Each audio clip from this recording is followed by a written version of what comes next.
नमस्कार, बुलेटिन में आपका स्वागत है। मैं हूं आपके साथ आशा सरमाल। चलिए शुरुआत करते हैं बुलेटिन की। आपको बताते चले कि क्या अपने ही देश में तिरंगा फहराना जुर्म है? कुछ ऐसा ही प्रतीत होता है जब जब श्रीनगर के लाल चौक में किसी ने भी तिरंगा फहराने का प्रयास किया हो तो पुलिस उसे तुरंत गिरफ्तार कर लेती है। और कुछ ऐसा ही माजरा आज भी लाल चौक पर यहां देखने को मिला है। आप तस्वीरों में भी देख सकते हैं कि किस तरह से लाल चौक में जो पूरा यहां मंजर है वो दिख रहा है, क्योंकि आज विलय दिवस बड़े ही धूमधाम के साथ मनाया जा रहा था। जब विलय दिवस के अवसर पर भाजपा की कश्मीर इकाई के कुछ नेता वहां तिरंगा फहराने पहुंचते हैं तो ये नेता अभी लाल चौक पर भी नहीं पहुंच पाए थे कि पहले से ही उन्हें वहां पुलिस बल जो मौजूद किया गया था, इन लोगों को गिरफ्तार कर लिया गया। इन नेताओं में भाजपा की कुपवाड़ा इकाई के प्रवक्ता मीर बशारत को, जो कि आईटी इंचार्ज हैं, इशफाक अहमद मीर और प्रोटोकॉल इंचार्ज अख्तर खान इसमें शामिल थे, जिनके लाख जतन करने पर भी पुलिस वालों ने उन्हें वहां तिरंगा नहीं फहराने दिया। और साफ तौर पर आप तस्वीरों में देखिए कि किस तरह से उन्हें गाड़ी के अंदर धकेला गया है, किस तरह से पुलिस बल पहले से ही वहां तैनात कर दिया जाता है और तिरंगा फहराने वालों को वहां पर तिरंगा नहीं फहराने दिया जाता है। और जाहिर तौर पर लाल चौक की ये पूरी तस्वीरें आपके सामने, आप देखिए कि किस तरह से विलय दिवस को मनाने के लिए ये लोग लाल चौक के अंदर पहुंचे थे, जहां पर तिरंगा फहराने की कोशिश की जा रही थी। लेकिन वहां पहुंचने से पहले ही पुलिस कर्मियों ने, जितने भी पुलिस के लोग वहां पर तैनात किए गए थे, उन्होंने इन्हें यहां से गिरफ्तार कर लिया और गाड़ी में बिठाकर वहां से वापसी उनकी करवा दी है। तो जाहिर तौर पर आज 26 अक्टूबर है, विलय दिवस के रूप में इसे मनाया जाता है और आज आधिकारिक तौर पर यहां अवकाश का भी जो निर्णय है वो लिया गया था, जिसकी वजह से जम्मू कश्मीर की जनता में काफी ज्यादा खुशी की लहर देखी गई थी। उसी को मद्देनजर रखते हुए कश्मीर के लाल चौक के अंदर आज तिरंगा झंडा फहराने की कोशिश की गई, लेकिन आप देखिए कि पुलिस बल वहां पर किस तरह से डटा हुआ मौजूद दिख रहा है। आप ये समझिए कि जब जब लाल चौक के ऊपर यहां झंडा फहराने की कोशिश की गई हो, वहां पर अक्सर हर किसी को रोका जाता है। यह सवाल यह है कि आखिर ऐसा यहां क्यों किया गया, किस वजह से किया गया, क्योंकि जो लोग यहां पर मौजूद थे उन्हें वहां पहुंचने से पहले ही रोक दिया गया है। तो जाहिर तौर पर विलय दिवस की खुशी तो हर किसी के दिल में थी, क्योंकि एक बहुत लंबी और पुरानी जो मांग है वो पूरी हुई है। लेकिन उसी मांग को मद्देनजर रखते हुए आप देखिए कि किस तरह से लाल चौक के अंदर तिरंगा झंडा फहराने के लिए अनुमति नहीं दी गई, यानी कि इन लोगों को पहले ही गिरफ्तार कर लिया गया। सीधा रुख करेंगे कश्मीर का ही। कश्मीर से हमारे संवाददाता हिलाल हंजूरी हमारे साथ जुड़ चुके हैं। हिलाल, ये कोई पहला मौका नहीं है कि लाल चौक के अंदर जब जब भी तिरंगा झंडा फहराने की कोशिश की गई हो और उसे रोका ना गया हो, और आज फिर से वही मंजर देखा गया।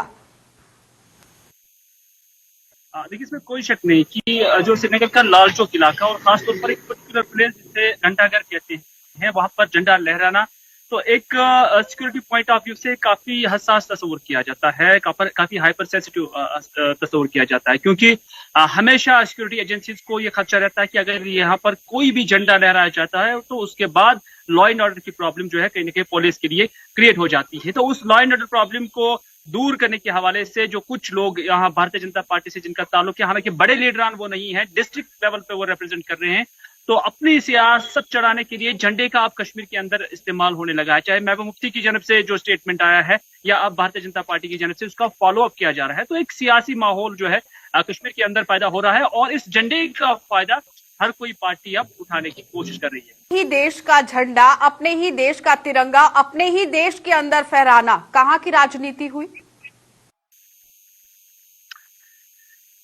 देखिए, इसमें कोई शक नहीं कि कोई भी चीज फोर्सबली भी नहीं किया जाता है और स्पेशल ओकेजन पे इसके लिए खास तौर पर मखसूस नहीं होते हैं। अगर किसी को मुल्क के तई अपने मोहब्बत का, अपने अकीदत का इजहार करना होगा तो कहीं पर भी झंडा लहरा सकता है। तो उसके लिए एक पर्टिकुलर स्पेस को ऑक्यूपाई करना या वहां पर जाना जहां पर सिक्योरिटी एजेंसीज ने पहले ही कहा होगा कि यहाँ पर इस तरह की कोशिश मत कीजिए, क्योंकि इससे लॉ एंड ऑर्डर की प्रॉब्लम जो है वो क्रिएट हो सकती है, तो वहां पर सिक्योरिटी एजेंसीज का ही सुनना पड़ता है। तो इस वजह से वहां पर जाने से हर किसी को एतराज ही कर देना चाहिए था, क्योंकि सिक्योरिटी एजेंसीज की भी ये कोशिश है कि जो माहौल है वो ठीक रहे, तो और जो लोग इसमें रखना डालेंगे तो उनके खिलाफ इनको समझना भी बहुत जरूरी था हिलाल, क्योंकि आज विलय दिवस है और विलय दिवस को लेकर आज अवकाश जो है वो भी घोषित किया गया, जो एक बहुत लंबी लड़ाई थी। और शायद कल भी हमारी जिस तरह से आजाद शत्रु जी से बात हो रही थी, जो कि महाराजा के पौत्र भी हैं, वो भी कहते हुए नजर आ रहे थे कि ये सिर्फ जम्मू कश्मीर की लड़ाई नहीं थी, भारत की लड़ाई नहीं थी, विदेशों में बसे हुए लोगों की भी लड़ाई थी, जिसे कल यहां पर जीता भी गया और जाहिर तौर पर आज विलय दिवस बहुत ही धूमधाम से मनाया भी जा रहा है। लेकिन लाल चौक में ये पहली बार नहीं देखने को मिला है, हर बार ऐसा मंजर वहां पर दिखता है। क्या लगता है कि सिक्योरिटी व्यू पॉइंट, जिस तरह आप भी बात कर रहे हैं, क्या एक तिरंगा झंडा फहराना सिक्योरिटी पर सवाल खड़ा करता है? देखिए, सिक्योरिटी पे सवाल खड़ा नहीं करता है, बल्कि ये सिक्योरिटी एजेंसीज की ही एडवाइजरीज इस तरह की होती हैं, क्योंकि आप जम्मू को कंपेयर कश्मीर के साथ नहीं कर सकते हैं। कश्मीर एक वॉलेटाइल इलाका है, यहाँ पे मिलिटेंसी है, यहाँ पर हालात खराब रहते हैं। तो इसलिए आप जम्मू को जिस जावे से देखते हैं, तो कश्मीर को उस जावे से नहीं देखा जा सकता है। कि आप देख सकते हैं कि अगर कश्मीर के हालात इस कदर नहीं होते तो आज 7 लाख या 8 लाख की फौज कश्मीर के अंदर नहीं होती। जम्मू के अंदर तो उस नवियत की फौज की जरूरत नहीं पड़ती है।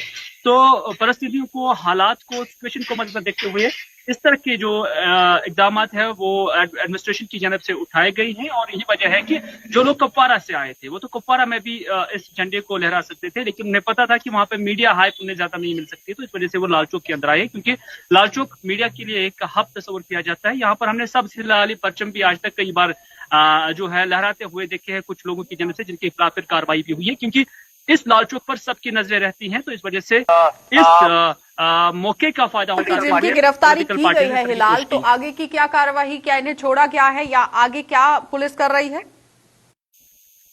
देखिए, ये एक हिज़्ब इक़्तिदार जमात से इनका ताल्लुक है और इन्हें एहतियाती तौर पर हिरासत में लिया गया है और गालिबन उनको अभी रिलीज भी किया जा चुका होगा। और दूसरी जानब भारतीय जनता पार्टी की जानब से आज तिरंगे रैली का भी एहतमाम किया गया था, लेकिन क्या उन्होंने उसके लिए परमिशन हासिल की है? क्योंकि जैसा कि मैंने पहले कहा कि एक हाइपर सेंसिटिव इलाका है श्रीनगर का लाल चौक और पूरा श्रीनगर डिस्ट्रिक्ट, और यहाँ से जब गुजरना होगा तो कहीं उन पर कोई अटैक तो नहीं हो जाएगा। ये सारी चीजें सिक्योरिटी तिरंगा झंडा फहराने यहाँ पर पहुंचे हुए थे, उन्हीं की सिक्योरिटी को मद्देनजर रखते हुए ये कदम वहां पर उठाया गया। बहुत बहुत धन्यवाद हिलाल पूरी बातचीत के लिए। तो फिलहाल आपने देखा कि हिलाल हंजूरी हमारे साथ जुड़े हुए थे, जो हमें पूरी जानकारी दे रहे थे कि लॉ एंड ऑर्डर की सिचुएशन किस तरह से वहां पर पनप जाती है, उसी को मद्देनजर रखते हुए ये कार्रवाई की गई। लेकिन उससे पहले आपको सुना देते हैं कि जिन लोगों को गिरफ्तार किया गया था उनकी तरफ से क्या प्रतिक्रिया है। जी, आज हमारे यहाँ पे आने का मकसद एक ही सिंपल मकसद है कि जो महाराजा हरी सिंह जी ने इंस्ट्रूमेंट ऑफ एक्सेशन साइन किया था 26 अक्टूबर 1947 को, उस सिलसिले में आज हम यहाँ पे आए हैं और यहाँ पे इस दिन को एक जश्न के तौर पे मनाने के लिए यहाँ पे खड़े हुए हैं। और मैं यहाँ से महबूबा मुफ्ती उमर अब्दुल्ला, जितने भी जो गुपकार अलायंस है, उनको ये मैसेज देना चाहता हूँ, जिन्होंने कैटेगोरिकली हमें बोला कि तिरंगे झंडे को हम तब तक नहीं छुएंगे जब तक यहाँ पे स्पेशल स्टेटस हमें वापस नहीं मिलेगा या स्टेटहुड वापस नहीं मिलेगा। हम उनको आज यहाँ से क्लियर मैसेज देना चाहते हैं कि यहाँ से कश्मीर का नौजवान हर घर से निकलेगा, हर घर में तिरंगा फहराएगा और हमेशा के लिए यहाँ पे हिंदुस्तान के साथ रहेगा और हिंदुस्तान के साथ जरूर। चलिए, तो आपने देखा कि किस तरह से अपनी प्रतिक्रिया देते हुए भी ये लोग नजर आए हैं, लेकिन जाहिर तौर पर यहाँ पहले ही इन लोगों को रोक दिया गया। चलिए बढ़ जाते हैं आगे और एक और बड़ी खबर के हवाले से बात कर देते हैं, जो पीडीपी के हवाले से सामने आ रही है, जहां पर पीडीपी अध्यक्ष महबूबा मुफ्ती के बयान पर भी जम्मू में आक्रोश बरकरार है और विलय दिवस पर पीडीपी के जम्मू मुख्यालय पर भी फहराया गया है तिरंगा झंडा और युवाओं ने पीडीपी कार्यालय पर दर्जनों तिरंगे फहराए हैं। यानी कि जिस तरह से आए दिन महबूबा मुफ्ती की तरफ से जो बयानबाजी की जा रही है, उसकी वजह से लगातार जम्मू के अंदर भी रोष जो है वो देखा जा रहा है। और जाहिर तौर पर अगर हम आपको थोड़ा सा पीछे ले जाएं तो महबूबा मुफ्ती अपने प्रेस कॉन्फ्रेंस में जब पहली बार मीडिया को संबोधित करती हैं, उस वक्त वो बड़े बयान जो है वो विवादित बयान जारी करती हैं कि जम्मू कश्मीर का जब तक झंडा नहीं होगा तब तक वो भारत के झंडे को हाथ नहीं लगाएंगी और उसके साथ ही वो बिल्कुल भी सियासी गतिविधियों में भाग नहीं लेंगी, यानी कि वो चुनावों में नहीं उतरेंगी। और उसके साथ ये बयान लगातार सुर्खियां बटोरते हुए नजर आ रहे थे, जिसका आक्रोश आज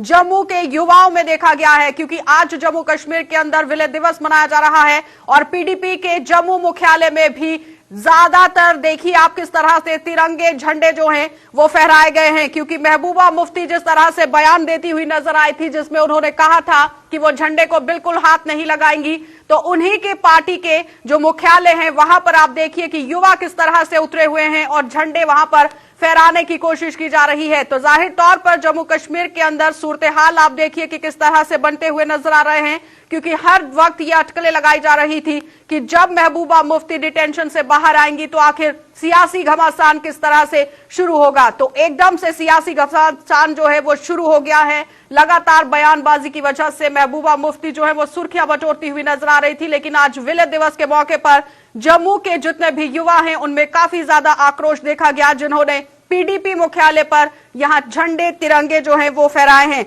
और विलय दिवस पर भी पीडीपी के मुख्यालय में ये यहां पहुंचते हैं और वहां पर तिरंगा जो है वो फहराया जाता है। युवा ज्यादा तौर पर यहां पर आक्रोश में दिख रहे हैं, क्योंकि पीडीपी की अध्यक्षा महबूबा मुफ्ती के बयान पर ये पूरा आक्रोश जो है वो युवाओं का भटकता हुआ नजर आ रहा है। और जाहिर तौर पर एंटी नेशनलिस्ट जो बयान यहां पर दिया गया था उसी को मद्देनजर रखते हुए आज जम्मू के अंदर आपके सामने दोनों तस्वीरें यहां फ्लैश होती हुई, क्योंकि आप देखिए कि जम्मू के अंदर पीडीपी मुख्यालय में झंडा तिरंगा जो है वो फहराया जा रहा है और श्रीनगर के लाल चौक में देखिए कि किस तरह से तिरंगा झंडा फहराने से रोका जा रहा है। दोनों तस्वीरें आपके सामने, एक तस्वीर जम्मू से फ्लैश होती हुई और दूसरी श्रीनगर से, क्योंकि श्रीनगर का मंजर आप देखिए जहां पर तिरंगा झंडा लाल चौक के अंदर, जिस इलाके को घंटा घर के नाम से जाना जाता है, वहां पर बार बार बताया जाता है कि लॉ एंड ऑर्डर की सिचुएशन यहां पर पनप जाती है। लेकिन दूसरी तरफ तस्वीर आप देखिए जम्मू की, जहां पर युवाओं में काफी ज्यादा आक्रोश देखा गया है, क्योंकि अपने ही देश में, अपने ही राज्य के अंदर अगर आप झंडा नहीं फहरा सकते हैं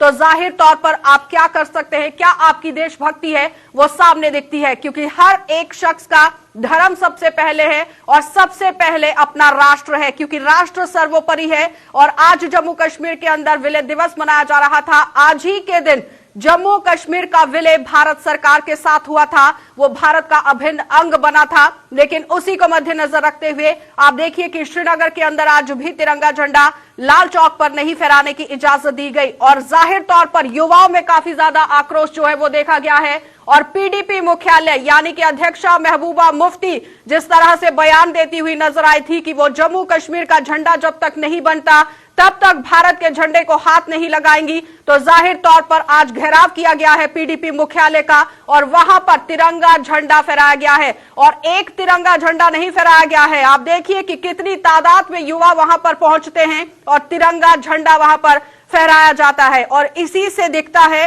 कि सबसे पहले आपका राष्ट्र होना चाहिए और बाकी सब बाद में, क्योंकि राजनीति राष्ट्र से बाद में आती है। और उसी को मद्देनजर रखते हुए आज ये पूरा काम यहां पर किया गया, क्योंकि दोनों तस्वीरें आपके सामने फ्लैश होती हुई, एक तरफ आप देखिए कि कश्मीर का, श्रीनगर का मंजर जहां पर पहले ही पुलिस बल को तैनात कर दिया जाता है, क्योंकि लाल चौक के अंदर आज विलय दिवस के मौके पर झंडा फहराने की कोशिश भाजपा इकाई की तरफ से की जानी थी, लेकिन इन्हें यहां पर रास्ते में ही रोक दिया गया। और बार बार सिर्फ और सिर्फ एक ही कारण बताया गया कि लॉ एंड ऑर्डर की सिचुएशन यहां पर बन जाती है, आतंकी गतिविधियां यहां पर पनप रही हैं। लेकिन अगर थोड़ा सा पीछे आपको ले जाएं तो आप देखिए कि आतंकवादियों की नकेलें किस तरह से कसी गई हैं। और 2020 की अगर हम बात करें तो कई आतंकी संगठन को ज्वाइन कर चुके युवा जो हैं वो वापस भी मुख्य धारा में लौटे हैं, क्योंकि जम्मू कश्मीर पुलिस को काफी हद तक एक सफलता जो है वो भी हाथ लगी थी। लेकिन दोनों तस्वीरें आपके सामने यहां पर फ्लैश होती हुई, और इसी पर प्रतिक्रिया लेना भी बहुत जरूरी है, क्योंकि भाजपा की इकाई जो है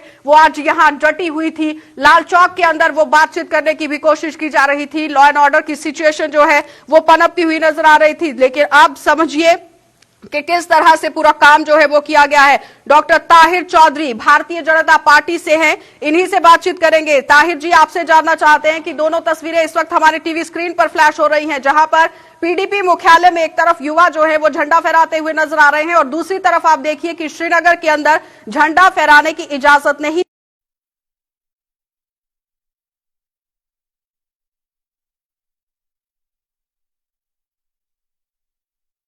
इस दिन को पाने के लिए, और आज के दिन की जंग पूरे हिंदुस्तान की तो थी, लेकिन पूरी दुनिया इस दिन का इंतजार कर रही थी। वो दिन आया और मुझे लगता है कहीं ना कहीं कश्मीर में एडमिनिस्ट्रेशन को, वहाँ की जो पुलिस एडमिनिस्ट्रेशन और बाकी जो लोकल एडमिनिस्ट्रेशन है, उनको इस चीज का अरेंज करना चाहिए था। अगर भारतीय जनता पार्टी के कार्यकर्ता झंडा लहराना चाहते थे, उनको लहराने दिया जाता। और इस तरह का आज के दिन भी अगर वहाँ पे अगर हालात किए गए हैं तो इन हालात से भारतीय जनता पार्टी की हाई कमांड खुश नहीं है, हम लोग खुश नहीं है, पर्सनली मैं भी खुश नहीं हूँ। और जहां तक ये हुआ ये बहुत गलत हुआ। आज के दिन झंडा लहराने देना चाहिए था लाल चौक के ऊपर। यहाँ पर ये है कि भारत के अंदर हम लोग रहते हैं, भारतवासी हैं और जम्मू कश्मीर की जनता भारत के साथ अभिन्न अंग की तरह मिली हुई है, क्योंकि 26 अक्टूबर 1947 को विलय हुआ था जम्मू कश्मीर का भारत के साथ। तो जाहिर तौर पर आज खुशी मनाई जानी चाहिए भी थी, लेकिन कश्मीर के अंदर वो खुशी नहीं दिखी, क्योंकि पहले ही झंडा लहराने से रोक दिया गया, पुलिस बल को तैनात कर दिया जाता है और सिचुएशन बताई जाती है कि लॉ एंड ऑर्डर की वजह से वहां पर नहीं पहुंचने दिया गया है। ये बहुत बड़ा सवाल है। और भारतीय जनता पार्टी से आप खुद ताल्लुक रखते हैं। नहीं, देखिए, बिल्कुल गलत हुआ। आज वहां पे परमिशन देनी चाहिए थी। जो भी वहां की इस टाइम पे अथॉरिटीज इसको देख रही हैं, उनसे मुझे लगता है ऑनरेबल एलजी साहब ये जवाब पूछेंगे कि आज के दिन ऐसा क्यों हुआ, ऐसा नहीं होना चाहिए था। अगर आज के दिन भी हिंदुस्तान का झंडा लहराने में अगर कश्मीर में अगर प्रॉब्लम आती है, तो मुझे लगता है कि बहुत सारी चीजें वहां पे देखनी जरूरी बनती हैं सेंट्रल हाई कमांड को, क्योंकि आज के टाइम पे जम्मू कश्मीर यूनियन टेरिटरी बन चुका हुआ है, सेंट्रल हाई कमांड के अंडर कंट्रोल में है, और इस चीज का जवाब होम मिनिस्टर साहब भी जेएंडके एडमिनिस्ट्रेशन से पूछेंगे कि आज के दिन ऐसा क्यों हुआ, और जो भी हुआ बहुत गलत हुआ। क्योंकि जो लोग एंटी नेशनलिस्ट बयान देते हैं उन पर कार्रवाई करना भी बहुत जरूरी रहता है, क्योंकि जब तक ऐसे शरारती तत्वों पर कार्रवाई नहीं होगी तो जाहिर तौर पर ऐसे मामले जो है वो बार बार सामने आते रहेंगे, क्योंकि कार्रवाई नहीं होगी तो मंसूबे बढ़ते रहेंगे। क्या लगता है कि कार्रवाई होना कितना जरूरी है? कार्रवाई होना बहुत जरूरी है। आपने पिछले दिनों में देखा, चाहे एनसी की हाई कमांड हो, चाहे पीडीपी की हाई कमांड हो, महबूबा मुफ्ती, उनके बयानबाजी पूरे देश ने सुनी, जम्मू कश्मीर के पूरे अवाम ने सुनी। उनके जो दिलो दिमाग में जो चल रहा है, एक तरफ चाइना की तरफ झुकाओ, एक तरफ पाकिस्तान की तरफ झुकाओ, और इस तरह की राजनीति जम्मू कश्मीर के लोग बर्दाश्त नहीं करेंगे। मुझे लगता है कि ऐसे लोगों को सोचना चाहिए, समझना चाहिए, तिरंगे की इज्जत करनी आनी चाहिए। इन लोगों ने बड़े बड़े ओहदों के ऊपर हिंदुस्तान में एंजॉय किया है, चाहे पार्लियामेंट हाउस की बात करें, चाहे कार्रवाई होना बहुत जरूरी है। और आप लोग खुद सरकार में हैं, तो आप लोगों को भी यहाँ पर जवाब देना बनता है कि आखिर कार्रवाई क्यों नहीं हो रही है। जवाब देने के लिए हम लोग तैयार हैं। 14 महीने मैडम महबूबा मुफ्ती अंदर रही हैं, और डॉक्टर फरूक अब्दुल्ला साहब भी अंदर रहे, और जब बाहर आए और उनके तेवर, अगर हम बात करें तो एक तरफ वो बयान देती हैं कि जब तक जम्मू कश्मीर का झंडा नहीं बनेगा तब तक वो भारत के झंडे को हाथ नहीं लगाएंगी, लेकिन आज जम्मू संभाग में देखिए कि पार्टी मुख्यालय पर एक झंडा नहीं है, कई तादाद में झंडे जो है वो फहराए गए हैं। कितना बड़ा जवाब और कितना बड़ा झटका आज बीडीपी पार्टी को। कल भी हमारे कार्यकर्ताओं ने वहां पे झंडा लहराया था, और आज भी वहां पे जाके झंडे लहराए गए। इन लोगों को समझाना पड़ेगा, और अगर नहीं समझ आए तो इन लोगों के लिए रास्ते, मुझे लगता है कि इन लोगों को खुद गवर्नमेंट ऑफ इंडिया को पाकिस्तान और चाइना इन लोगों को भेजना पड़ेगा। इन लोगों के लिए हमारे देश में जगह नहीं होनी चाहिए। ऐसे लोगों के लिए जो देश के खिलाफ सोचते हैं और देश को नुकसान पहुंचाने का सोचते हैं, और जो लोग तिरंगे की इज्जत नहीं कर सकते, उन लोगों के लिए हिंदुस्तान में जवाब नहीं दिया गया, प्रशासन की तरफ से जवाब नहीं दिया गया, लेकिन जम्मू संभाग के युवाओं की तरफ से जवाब जो है वो बढ़ चढ़ कर दिया गया है, और बहुत ही अच्छे से जो है वो दिया गया है कि आखिर पीडीपी पार्टी की जो मानसिकता है उसे किस तरह से खत्म करना है, वो जम्मू संभाग का युवा बहुत अच्छे से जानता है, क्योंकि जम्मू कश्मीर का जो युवा है वो देश का भविष्य है, रीढ़ की हड्डी है, और जाहिर तौर पर युवा बहुत बेहतरी से जानते हैं कि किस वक्त किसको क्या जवाब देना है, जिसका आज जवाब दिया भी गया।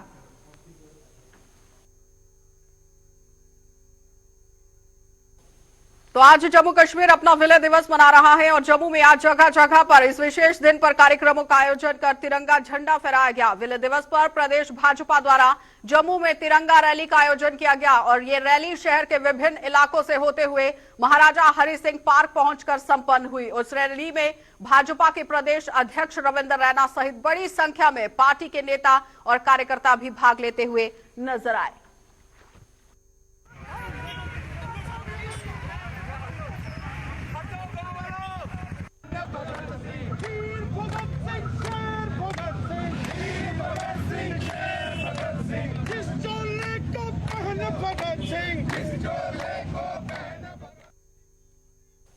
चलिए, तो आपने देखा कि किस तरह से बढ़ चढ़कर आज विलय दिवस में भाग लिया गया है। बहुत ही धूमधाम के साथ मनाया गया। काफी ज्यादा खुशी जो है वो जम्मू कश्मीर की जनता में देखी गई। चलिए बढ़ जाते हैं आगे, और एक और बड़ी खबर जो है वो कठुआ से निकलकर सामने आ रही है, जहां पर एक बार फिर से पाकिस्तान ने गोलाबारी शुरू कर दी है। गोलाबारी में आईबी से सटे रिहायशी इलाकों में तबाही का मंजर देखा गया है, और कठुआ के हीरानगर सेक्टर में 2 गांव में चारों ओर तबाही का मंजर है, और चकचंगा और मनियारी ये दोनों गांव हैं जहां पर कई मकान क्षतिग्रस्त हो गए हैं और माल मवेशियों को भी घायल यहां पर अवस्था में देखा गया। और पाकिस्तान ने आज तड़के 2 बजे तक की थी भारी गोलाबारी, क्योंकि पाकिस्तान आए दिन अपने मंसूबों को अंजाम देने की कोशिश में यहां रह रहा है। लेकिन आप समझिए कि पाकिस्तानी गोलाबारी में आईबी से सटे जो रिहायशी इलाके हैं उन्हें आज काफी ज्यादा जो एक नुकसान है वो भुगतना पड़ा है। क्योंकि ज्यादा तौर पर हम आपको ये दिखाना चाहेंगे कि जिस तरह से आज पाकिस्तान की तरफ से यहां पर शेल गिराए गए हैं, मोर्टार गिराए गए हैं, वो देखने वाली बात थी, क्योंकि काफी ज्यादा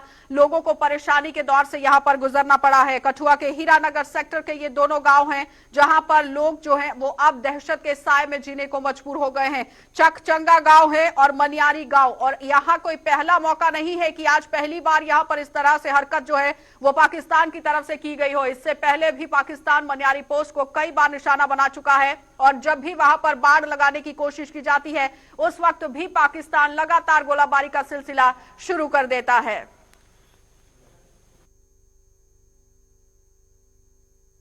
पाकिस्तान अपनी नापाक हरकतों से बाज नहीं आ रहा है और लगातार रिहायशी इलाकों को टारगेट कर गोले दागे जा रहे हैं। हम आपको बता दें कि पाकिस्तान द्वारा बीती रात कठुआ जिला के हीरानगर सेक्टर के रिहायशी इलाकों में से फायरिंग की गई है। सीमावर्ती इलाके हैं मनियारी और चकचंगा, यहाँ पर पाकिस्तान की ओर से भीषण फायरिंग की गई है और मोटार के गोले यहाँ पर दागे गए हैं। इस वक्त हम चकचंगा में खड़े हैं जहाँ पर एक घर में आकर मोटार गिरा था, और क्या आलम है, क्या हालात हैं यहाँ पर, वो हम आपको बताते हैं। ये आप देख सकते हैं एक बेडरूम है जहाँ पर आकर पाकिस्तान की ओर से एक मोटार जो पाकिस्तान रेंजर्स ने दागा था और यहाँ पर आकर गिरा है। तो ये आप छत की हालत भी आप खुद देख सकते हैं कि क्या हालत है छत की। और ये बेडरूम है और जो छत का मलबा है वो पूरा नीचे गिर गया है। ये देख सकते हैं कि ये जो पाकिस्तान की ओर से जो शेलिंग की गई है उसके बाद का मंजर है, कितना नुकसान हुआ है। हमारे साथ बातचीत करने के लिए घर के जो मालिक हैं वो हमारे साथ हैं, उनसे बात करते हैं। जी सर, आपका नाम क्या है सर? मेरा नाम सुंदर लाल है जी। बताइए क्या बात हुई? इधर हम सुबह शाम को टेलीविज़न देख रहे थे, मैं दूसरे कमरे में, बच्चे जहाँ पढ़ रहे थे। मेरी 2 बच्चियाँ हैं, एक लड़का है, और मेरी पत्नी यूएस में लेटी हुई थी। अभी शाम का ही टाइम था, अभी 10 बजने वाले थे, तो उस टाइम में फायर शुरू हो गया और सीधा आगे मोटर जहाँ में गिरा। और बच्चे पहले इस कारपेट पे पढ़ रहे थे, मेरी दोनों बच्चियाँ।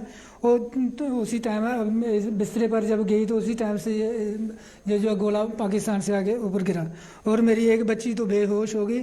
और सुबह सुबह उसको होश आया।